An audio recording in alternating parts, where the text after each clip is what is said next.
Alright, so this is my ranking of Eagles albums. I'm going to do the 3 live albums I reviewed first real quick and then go on to the studio albums. Before that, though, I'm going to mention that the next band I'm going to review is Creedence Clearwater Revival, so I'm going to start them next week. So for the live albums, at third and last, I have Hell Freezes Over. This I really just put here because it's not my favorite track listing. Not really too into most of the new songs on here, and of the old songs they do, I like some of them, but other ones I kind of wish they'd done something different. After that, I have the Eagles Live at the Forum.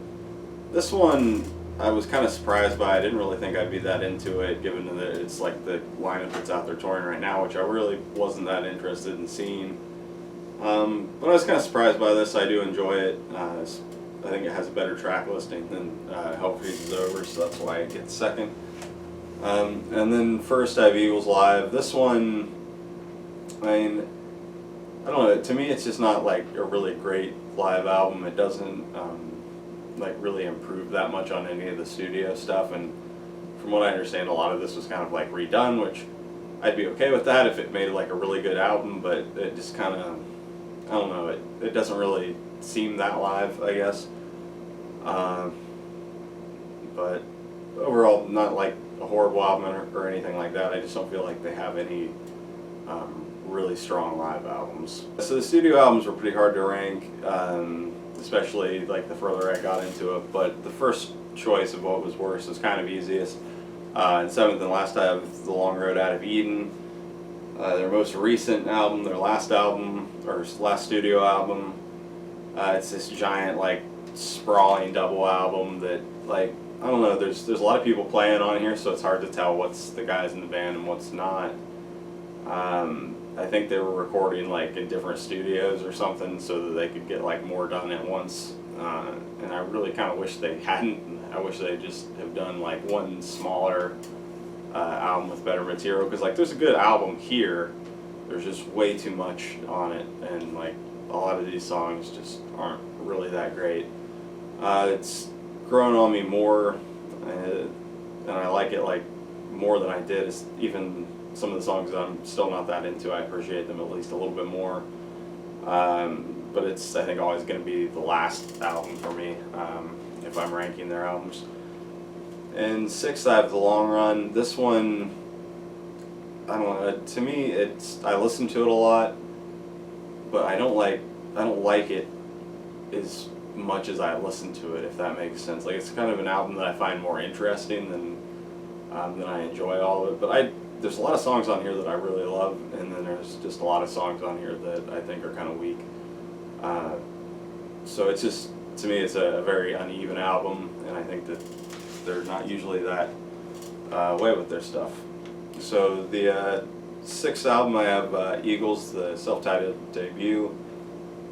I think it's a really strong debut album, and there's just a few weak songs on here. Really only like Chug All Night's the only one that I would kind of like ditch if the other ones I like, but yeah, I don't know, it's just not as strong as some of these next. Those first 3 albums were relatively easy to pick, and these next few is where I kind of really struggled. Really, all of these albums could switch places at any time, I feel like. Fourth, I have On the Border, and this one I almost really wanted to have higher. I don't know, it's kind of been one of their albums that I've neglected a little bit, but I really like it, like, all the way through. Even the weaker songs on it I still enjoy. And third, I have Hotel California, which probably a surprise for a lot of people, that it's not number 1. And I would say there's definitely like times where I would have had this at number 1. I don't know if it's my most listened to Eagles album. It probably loses out to what is my number 1, but it's probably like my second most listened to. I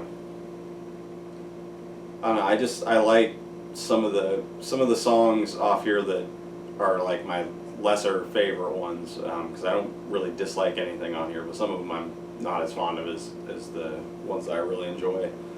And those kind of like lesser songs to me, I like less than the lesser songs on the next two albums, if that makes sense. So that's kind of why I put it there. Number 2, I have One of These Nights. This one I've never really listened to as much because the songs off of it that are kind of big, I kind of listened into the ground when I had the Greatest Hits album. So I don't listen to it as much, but I just really dig this album, like overall. I like every song on it. So then in the number 1 spot I have Desperado, their second album, the concept album. This is just the one that I always kind of put on the most, and the one that I like consistently all the way through the most. So, yeah, Desperado is my number 1 Eagles album.